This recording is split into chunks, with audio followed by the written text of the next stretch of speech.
Bonjour les amis, alors puisqu'hier nous parlons de Nemrod, et bien aujourd'hui nous allons parler de Babel, puisque Nemrod était en charge de la Babylonie.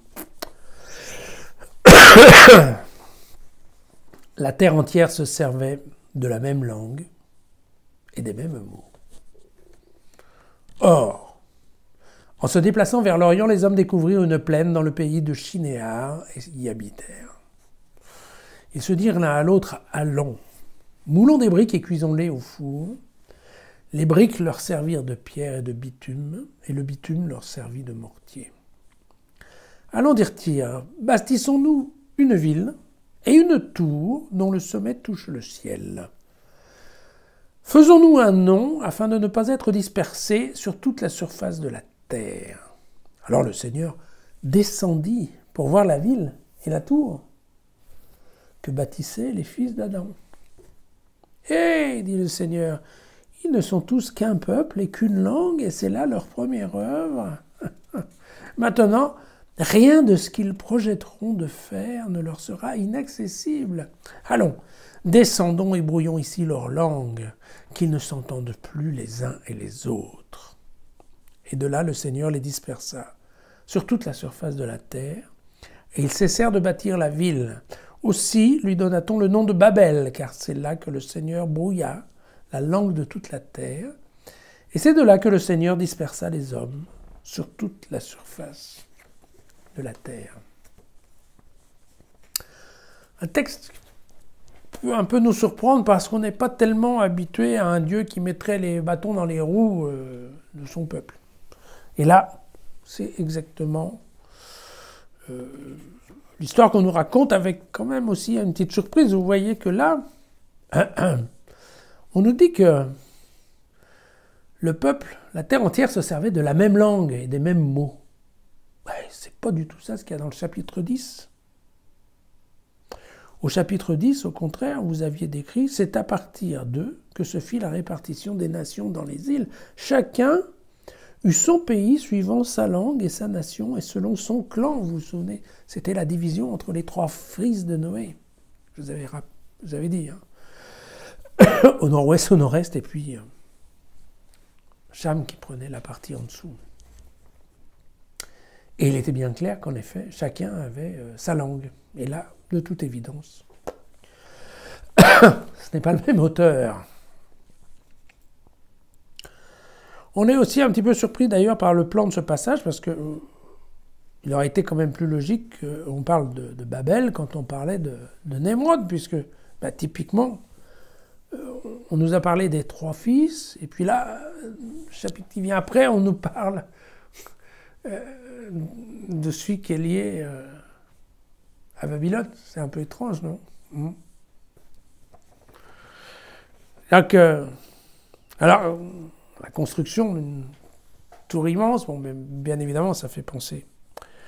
Il y avait des tours sanctuaires au moment de Babylone, ce qu'on appelait les ziggourats, qui étaient des grandes tours, qui étaient en fait des sanctuaires au sens propre du terme. Mais faut pas oublier que on est aussi dans la culture où, vous vous souvenez, l'histoire des géants qui étaient sur la terre. C'était en chapitre 6 de la Genèse. Il y avait des géants qui, on ne sait pas trop qui c'était, et vous vous souvenez, ils voulaient épouser les jeunes filles, les jeunes femmes de l'homme.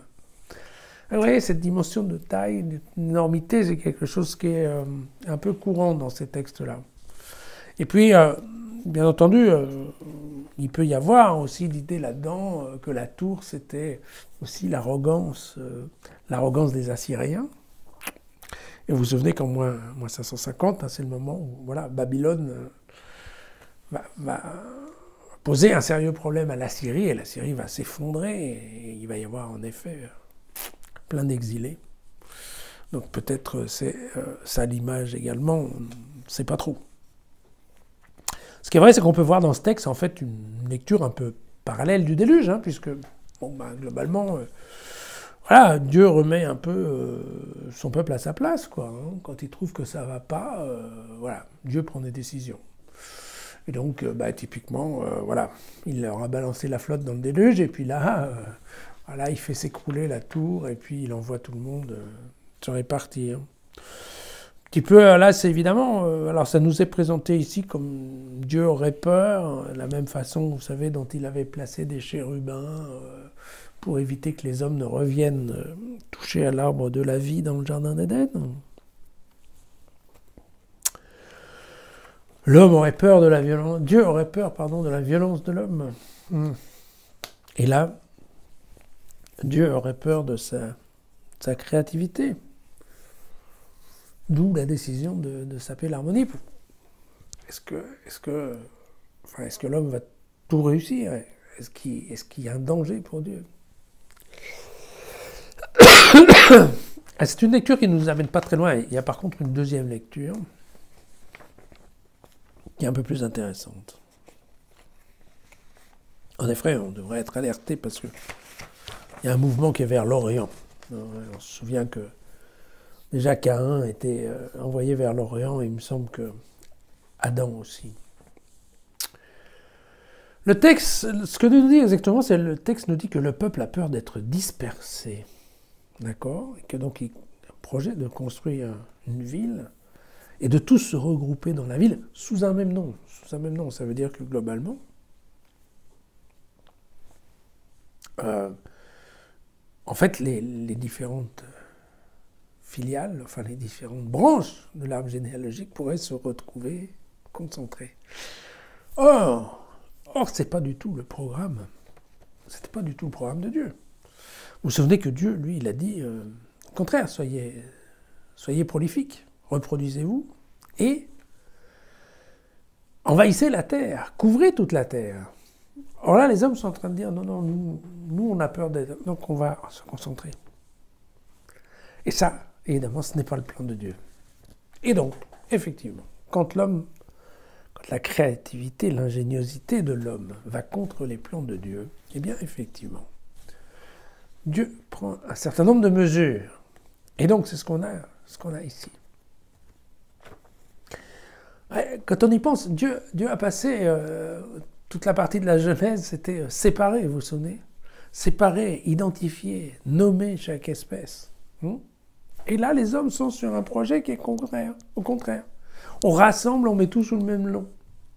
C'est exactement le chemin contraire au chemin de Dieu. C'est-à-dire qu'en fait, si on le lit d'une façon un peu plus politique, surtout quand on pense à Nemrod, le fameux chasseur devant Dieu, donc la violence, en fait, on peut considérer que l'homme est en train de décider tout seul de venir s'agglomérer sous un seul nom, qui serait celui de Nemrod.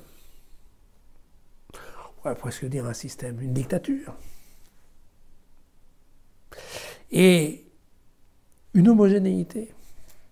Et ça ne plaît pas à Dieu. Dieu aime l'altérité. Il veut bien un peuple uni, mais il ne veut pas un peuple uniforme. Et globalement, c'est ça ce que nous avons. Si l'homme tout seul se décide de se choisir un système totalitaire, ça ne convient pas au projet de Dieu.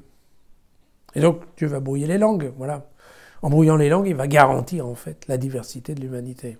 D'accord? Tout simple. Et c'est ça, c'est assez important, on le reverra dans d'autres passages de la Bible, mais Dieu ne cherche pas à abolir les différences entre les hommes, au contraire. Au contraire.